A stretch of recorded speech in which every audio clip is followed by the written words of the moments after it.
It's 2 a.m. in the morning.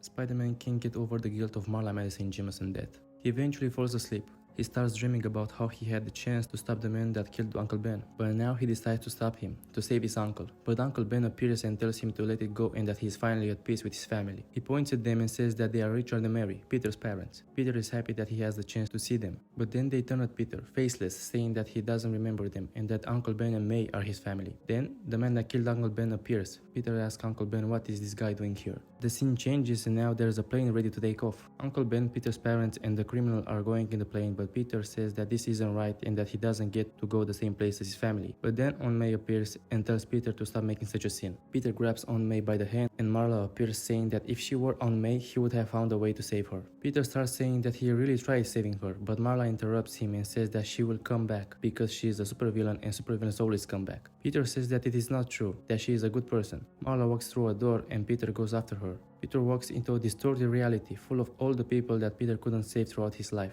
Peter sees Gwen and tries to talk to her. He stumbles upon Charlie, the only person he ever killed. He starts feeling guilty, saying that he tried to forget what he's done, but he never did, that he never wanted to kill anyone. But then Green Goblin shows up with Gwen dead in his hand, saying that he is a liar. Goblin tells Peter to be honest and to admit that he always wanted to kill him. But Gwen intervenes and asks Peter why didn't he save her, and Peter says that he tried to save her, but before Peter can say anything he is interrupted by Green Goblin, who tells him that he had to take matters into his own hand and pushes Gwen off the building. Peter tries to grab her hand, but in vain. He is then grabbed by Kraven the Hunter. He is surrounded by his rogues gallery. He sees the Punisher killing Stiltman and Wolverine killing the Hornet. He tried to stop them, but they wouldn't listen. He then sees the news where Sentry has apprehended Carnage. Peter says that this already happened, but he is interrupted by Sentry, telling him that he did what Spider-Man should have done a long time ago. Sentry turns into a big giant scary face and the screen turns black. He is teleported to the scene where he could have stopped Uncle Ben's criminal. He catches him by the neck and beats him to death. After leaving the man in a pool of blood, he stands up and sees Uncle Ben.